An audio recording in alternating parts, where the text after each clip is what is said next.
My name is Councilor Green. I am the outgoing DPW committee chair. Councilor Carney is the incoming, but either way, let's get the meeting started. We're also joined by Council President Hudson, Councilor Driscoll. So Corey, if you're going to run it, I'll just turn it over to you. Thanks so much, Councilor. I'm actually going to turn it over to Frank to get us started with the presentation. If I may share, Councilor, hopefully I can get the.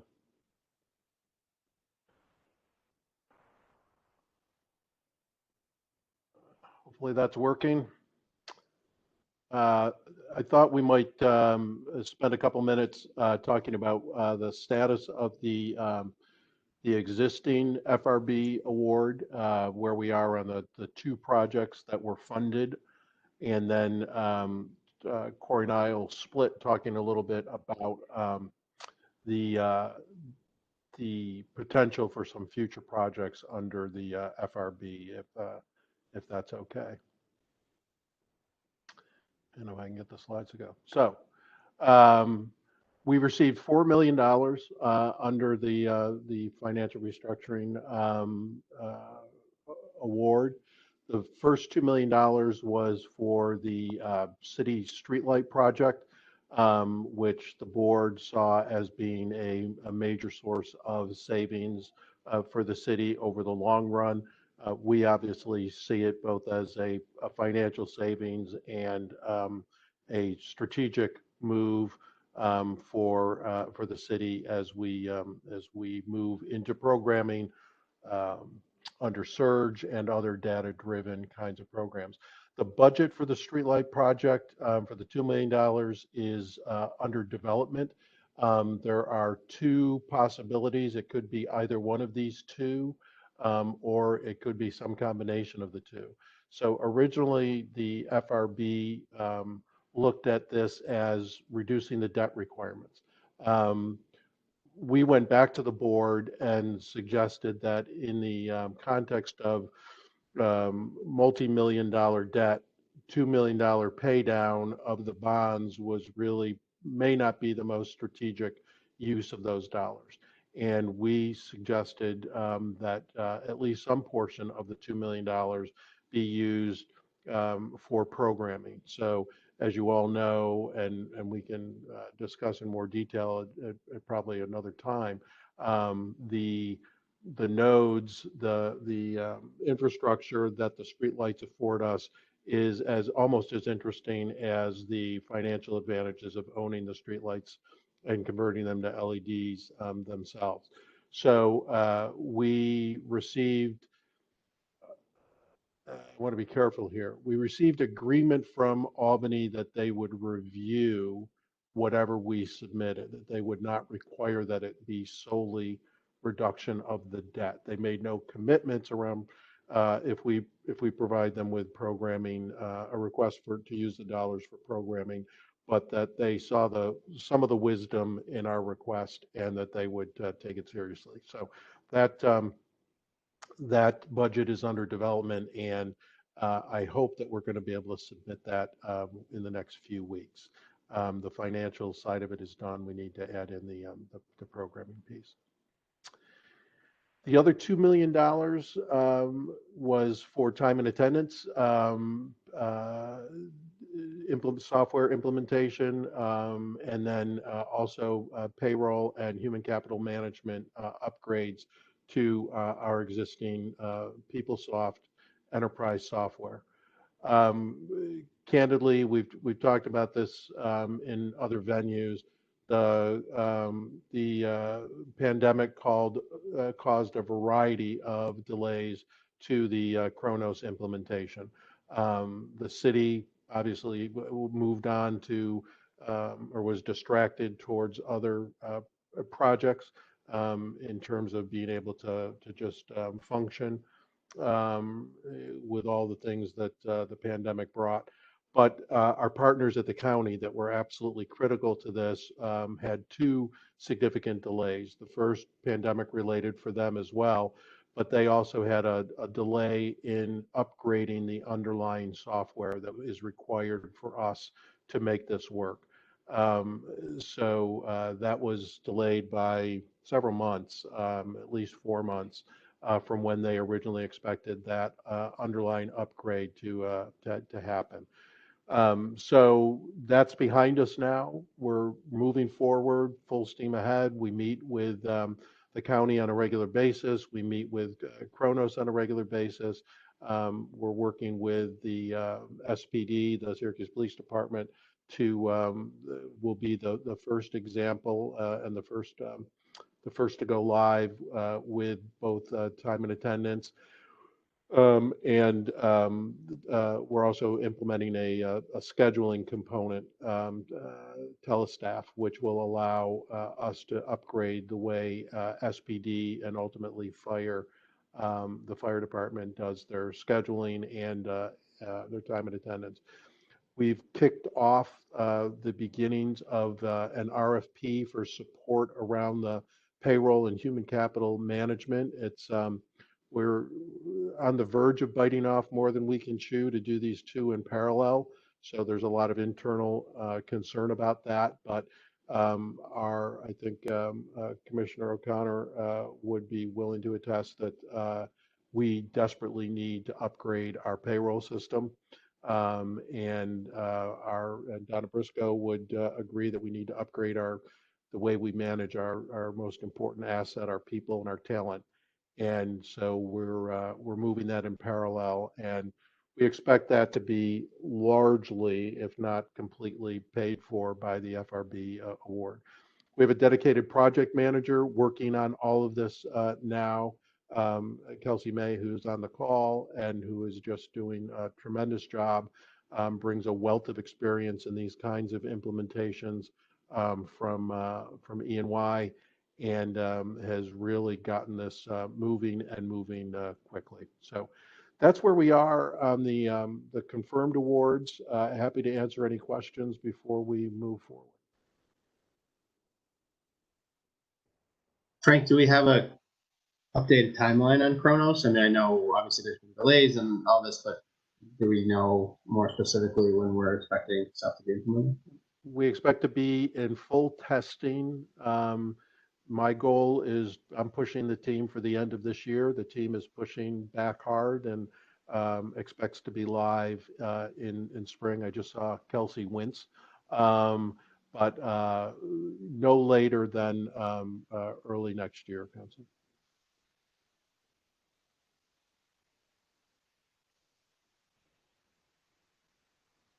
Any other questions? All right. And we'll jump into the future state. So I'm going to let Corey jump in here after I just give a little bit of context. The FRB report deliberately withheld $1 million of the potential award. So the rules of FRB say that the board can award up to $5 million.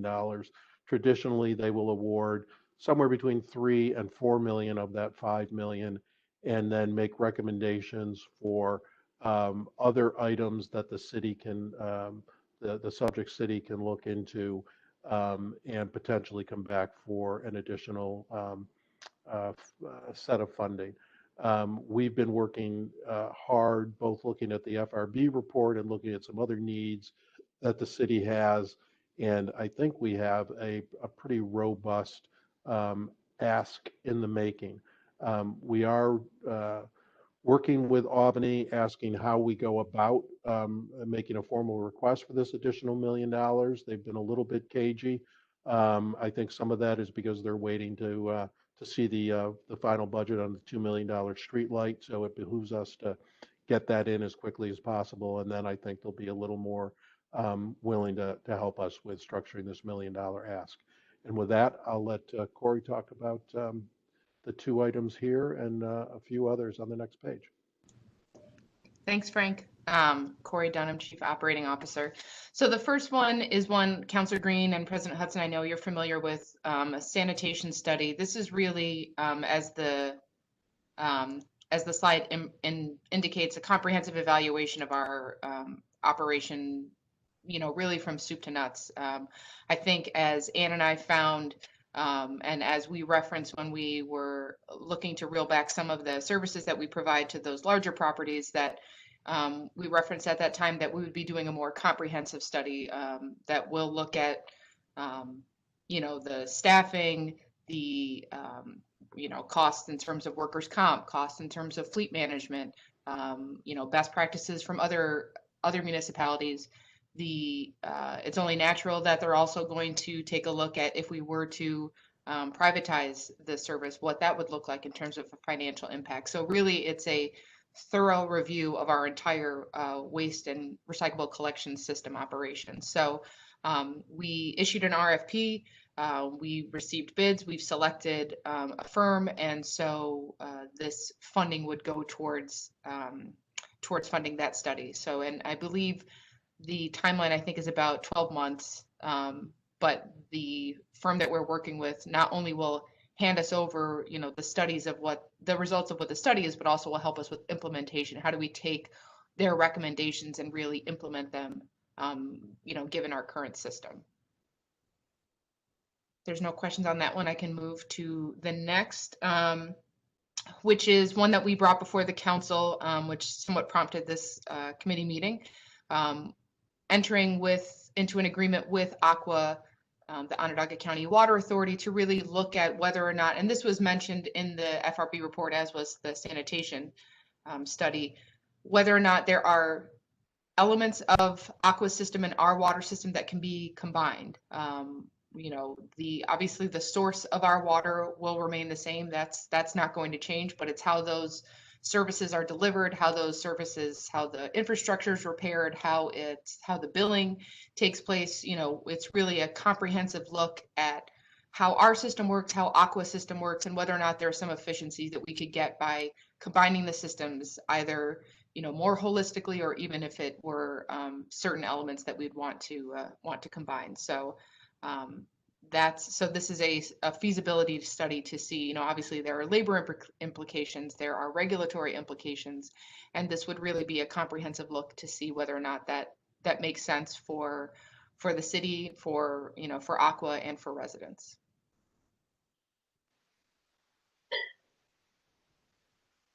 Corey, just going back one to the sanitation study. Sure.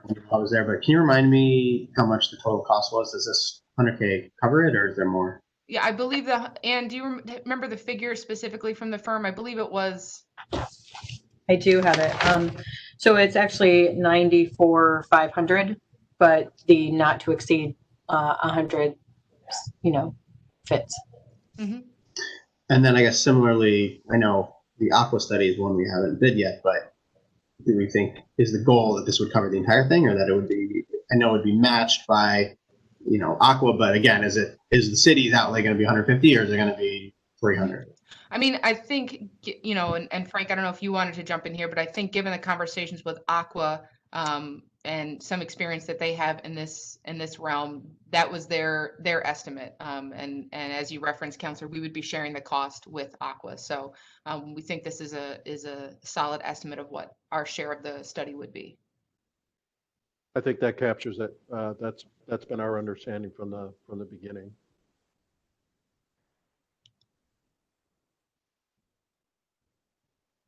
All right, moving right along.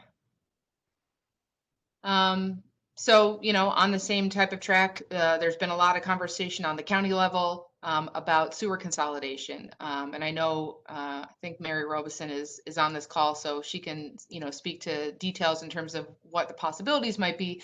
But this is to engage to see whether or not a feasibility study for combining either, similar to OCWA, either a portion or, perhaps a more holistic approach, and whether or not that means, maintenance, repairs, all the different elements that we would be looking at, just to see whether or not this could be feasible. And again, this has been a priority of the county executive, and so we've been engaged with WEP on these conversations, and so we think really a feasibility study will be able to provide us solid recommendations on what we might want to pursue.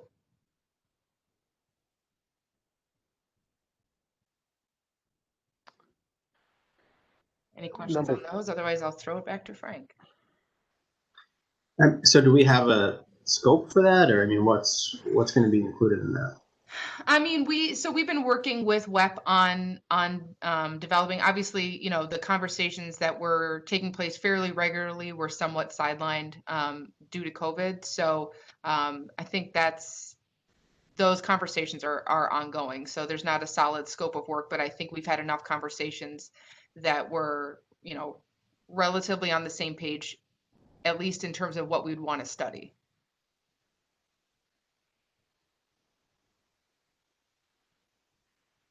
I mean, I think, well, I mean, we all know this, but it's all dependent on the details of it, right? So it's like, who controls development, right? If the sewers are controlled by other people and fees and associated. So, to an extent, the study lays the groundwork for what a consolidation would look like. So I guess that's just where I'm just interested in knowing what are the questions we want to answer, because that'll drive ultimately, how this plays out. Same thing with Aqua, right? There's a scenario where there's a good room for collaboration there, or there's a scenario where the city loses total control and it's a disaster, right? But so how we set up that study is just very important. So that's why I'm just kind of want to make sure we're in the loop as that kind of scope gets developed.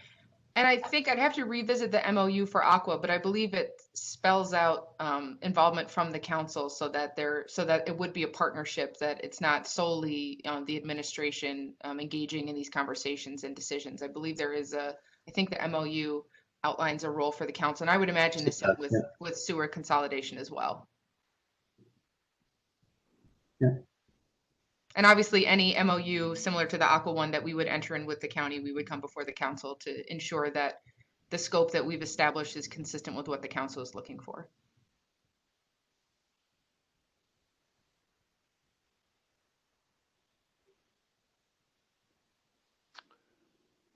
I'll jump in with number 4 if there's no more questions on 1 through 3.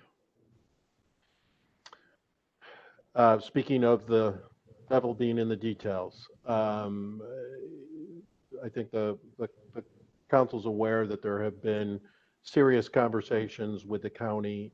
We've had these conversations on and off over the last couple of years, but over the last few months, they've accelerated about outsourcing our information technology to services to the county. We're pretty close on the agreement around finances. We're pretty close around how it would be charged back to the city. And so if that were all there were to it, I think we'd be ready to, start bringing the details to the council and really start delving into it. The reality is, as you just said, Councilor Green, the devil's in the details. So what we're still working on is the service level agreement, what exactly we would be able to require of the county in terms of service, what they would be taking on, what they wouldn't be taking on. The basics are pretty clear. They'll take over our help desk. They'll take over the obligations around the core systems that we share, that being predominantly PeopleSoft. It will be Kronos eventually, and the Microsoft Office suite, those kinds of things. Those are the easy ones, but there's a lot of proprietary software that we use at the city. We share the same tax accounting software, but we've got parking software that they don't have. We have software in that has recently been installed in permits to bring permits largely online and automate that. So those kinds of details still need to be worked out. We're meeting with them on a regular basis. We're meeting internally on a regular basis. And as soon as we have some additional information and detail and are comfortable that this is on the right track, we'll start bringing those details to the council. This is going to take a considerable amount of vetting from the council standpoint in order for you and frankly for the city to be comfortable with it. What we do know is that there's going to be a significant amount of systems integration work that's going to need to be done if we were to reach an agreement. And that work's got to be done relatively quickly. And frankly, one of the reasons that we're looking into this to begin with is that neither the city nor the county has sufficient bandwidth, that's people and resources overall, around information technology. And doing the kind of integration that we're talking about in a relatively short period of time, it would probably be in something like a 6 or 8 month period, we would need to go outside and hire services. So this is not, unlike the first three, this is not a feasibility study. That work has largely been done. We have a roadmap for this that a group inside the city worked on at the end of last year. We know what needs to be done. We would just need to hire some folks to help us do it, and that's where this estimate of $150,000 would come from, or would go. Questions on that one?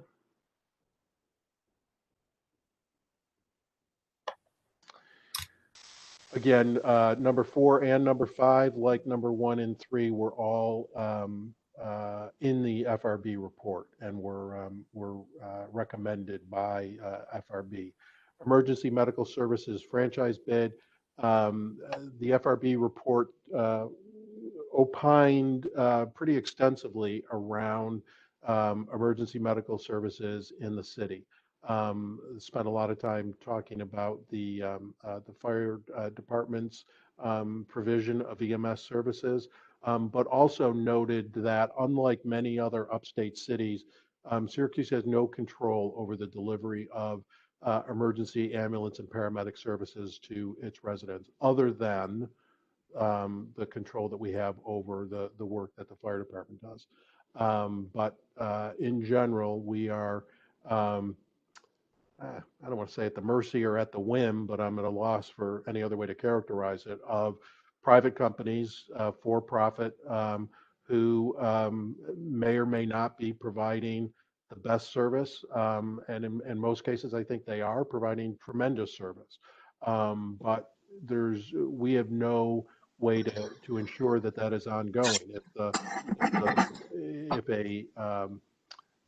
If a for-profit company suddenly decided that this was a market that they didn't want to be in, or that for whatever reason they couldn't compete or make money here, they're under no obligation to continue to provide our citizens with that service. So, like many of our upstate counterparts, we would like to award that service as part of a franchise agreement, and we've been advised that is a pretty intricate process that requires some significant expertise.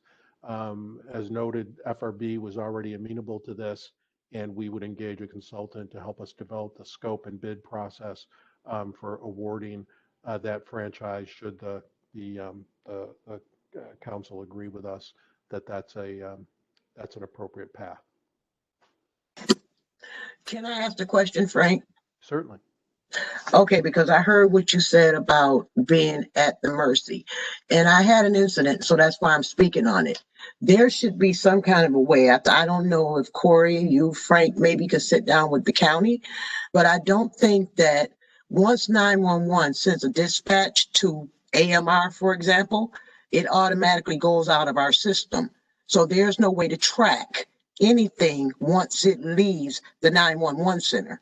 And I really have a problem with that. And I think that we need to look at our emergency services a little bit closer, because the city of Syracuse is really not that big. And for emergency services, example, AMR, fire department, to come to buildings in the downtown area and not know where they're going, that's a problem for me.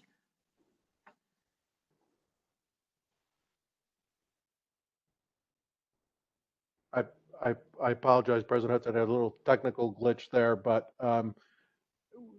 we agree 100%, and that would be a part of this, would be our ability to track and control the quality of the service that our citizens receive. Because you're right, right now, once that call goes, we have no control over it.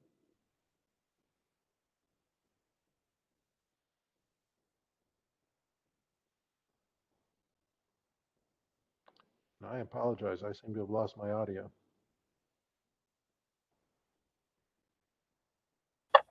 We can hear you. Oh, now I'm Right. back. I could not hear you, but now I'm back. Anything else on number 5?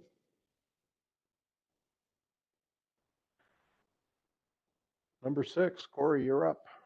So, Cyclomedia, it's, that's kind of a short term for a system similar to this, but we have seen demos specific to this product. It's basically they would take highly detailed images throughout the city. As many folks on this call can attest to, so many times we're relying on Google Maps to see what something looks like. We're not sure if it's accurate because it's 3 or 4 years old.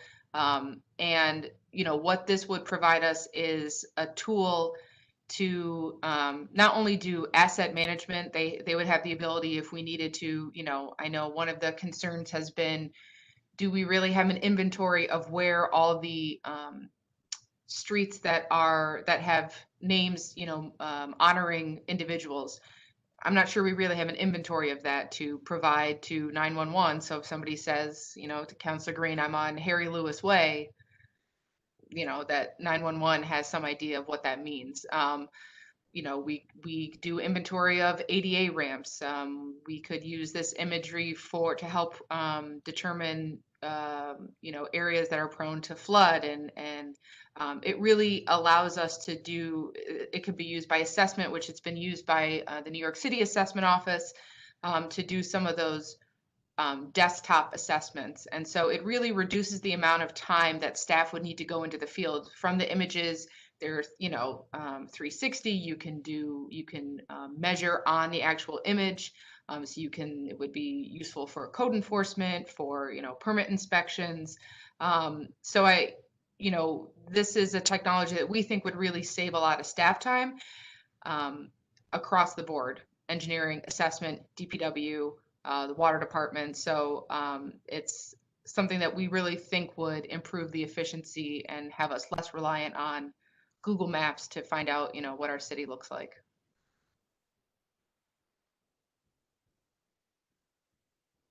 So Corey, would this be an annual expense, or how does that work?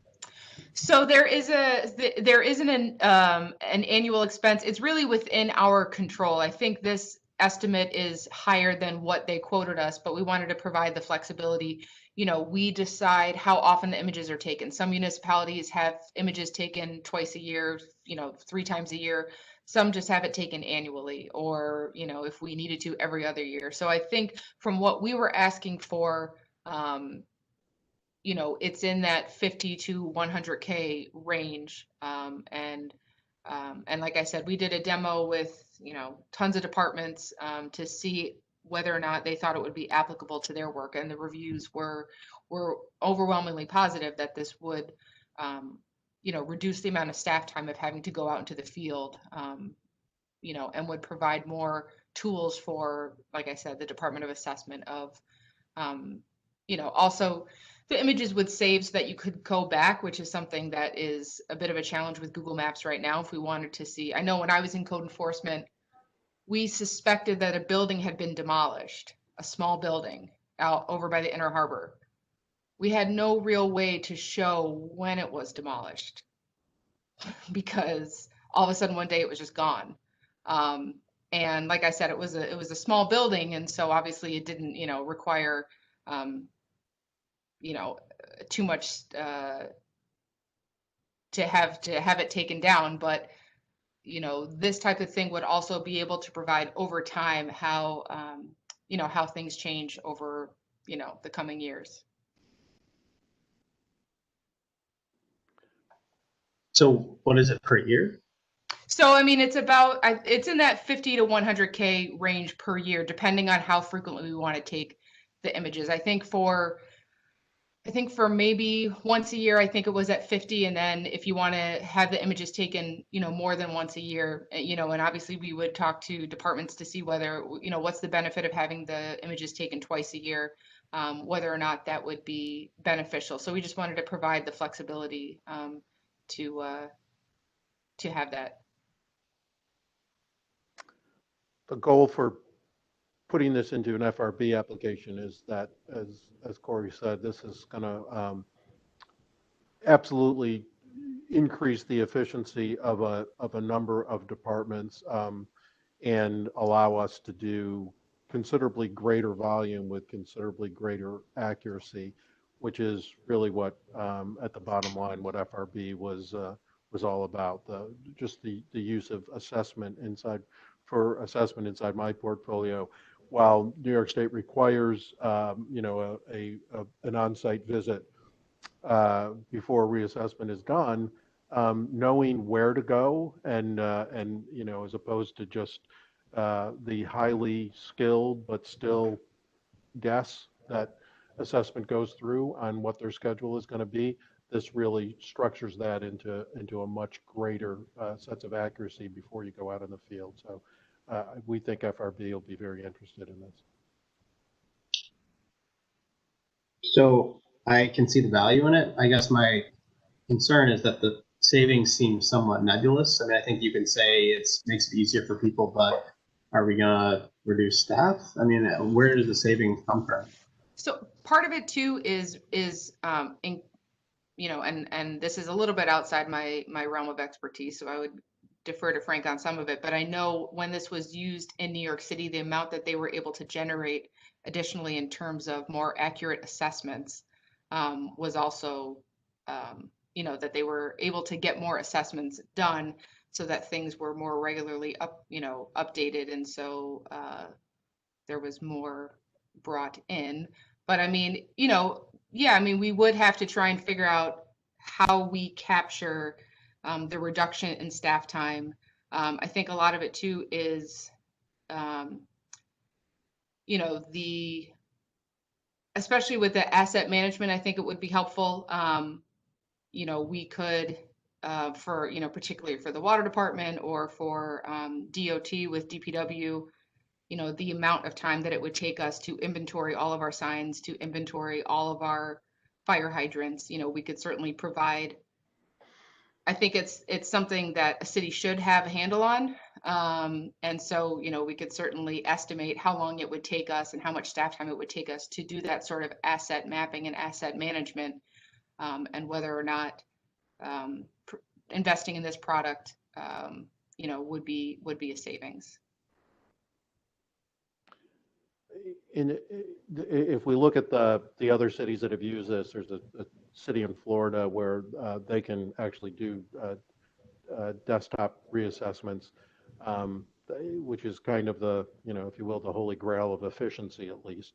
Whether it's the holy grail of accuracy or not, I guess, is subject to some debate inside that industry. But the volume of work that so without doing any staff reductions, Councilor Green, the volume of work that any individual assessor is able to do, and the number of hits, if you will. So, the idea is to get as close to every reassessment actually, or every reevaluation actually being one that results in a reassessment. That's 100% efficiency, 100% use of an assessor's time. This tool helps you increase that right now. There's a lot of expertise. There's a lot of skill that the assessors use now. They know where to look. They know what to look for. But this is a tool that will increase their overall efficiency and effectiveness. So I'm sorry, I can't see the other screens, but is that $1 million or is that 850? It's 850. So what's the other 150? I'm not of the mind that we should. I think that if we had an additional 150, we certainly can go to the FRB with it. But at this point, we don't, and I would rather, I would rather go to them with the 850 in hand and ask for that award. I don't feel like we're leaving money on the table, simply because I think it's going to be hard work to get the 850, frankly.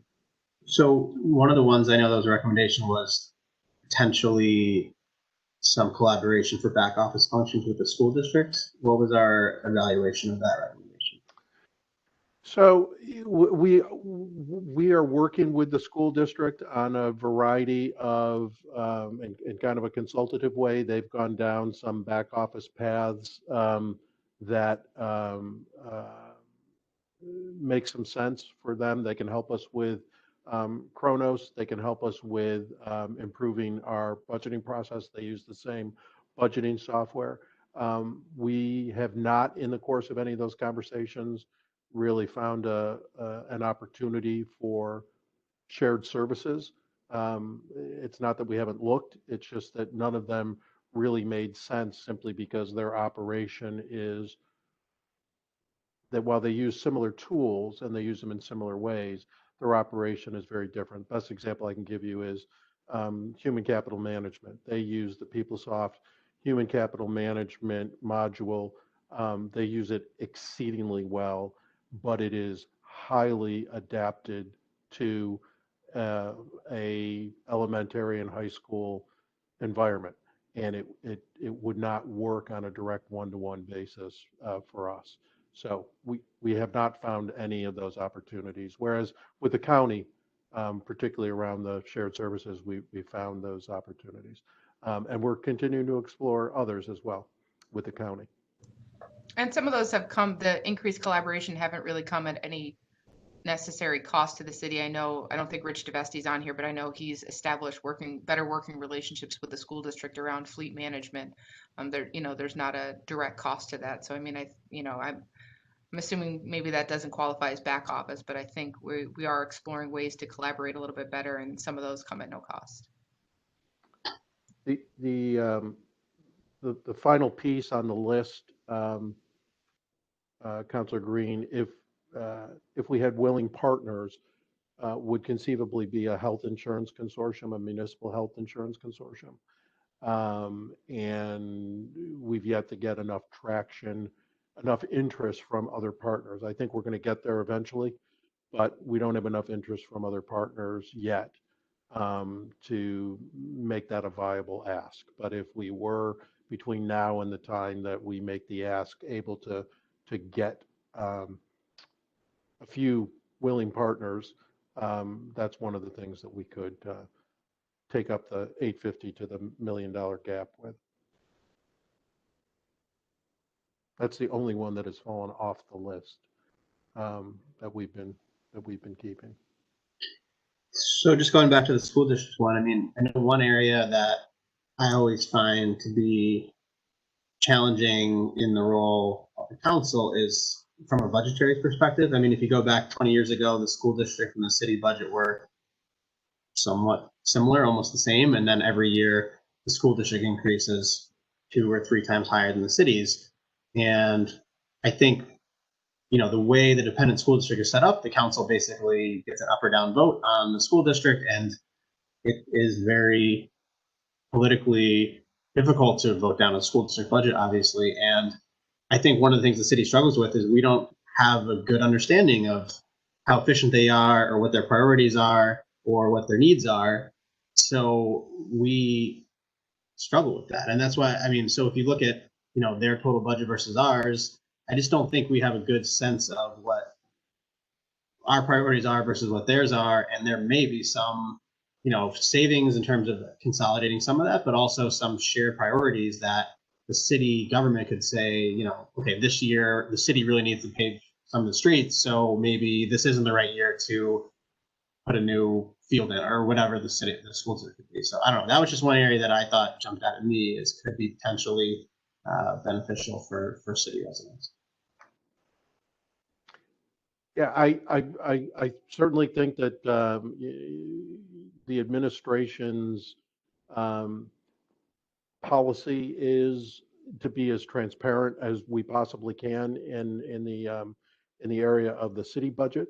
And it's one of the priorities that the new director of the budget has, is to bring even increased transparency to our budgeting process.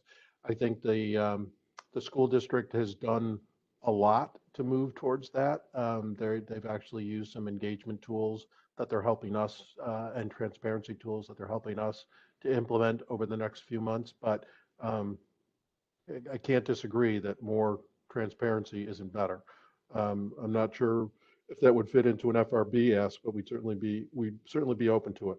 Right now, their budget team is offering us every assistance and has been working with us to help us better utilize the tools that we both use, and the reporting. Frankly, our reporting is less than optimal, let me put it that way, in terms of where we are in our budget at any given time and in our spending at any given time. And the school district knows how to make those reports work and set up, and they are providing us assistance at every turn. So that kind of collaboration is going on, but I'm not going to disagree that more visibility, more transparency wouldn't be better. Yeah, I mean, I'm just saying, if I was on the school board or if I was superintendent at Alisea, my job would be to get as much resources as I could to provide the kids the best education I could. And I think that's what you see with the budget every year, right? And with absent someone that works both with the city administration and the school district administration, having an understanding of both budgets, I think you're going to continue to see a really, really steep increase in the school district budget and a flat increase in the city budget. And that's why I just think that it's worth considering some back office shared financial services.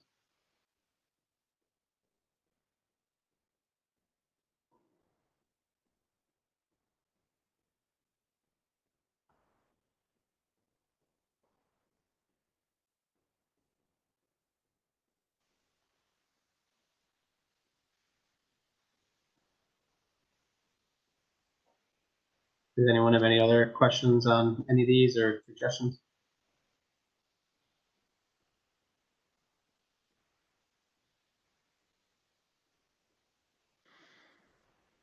So the next step is for us to get the street lamp budget in. That $2 million, negotiate that with the folks in Albany, and then begin to put together the request for this $850 to $1 million.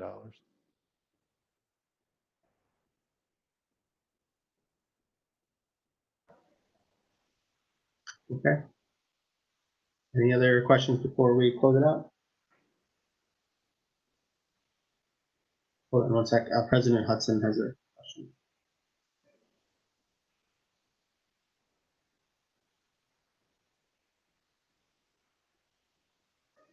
President Hudson, are you able to jump in or no?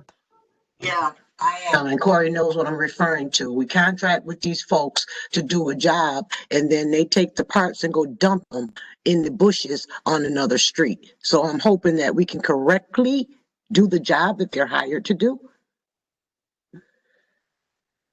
Fair enough. Thank you.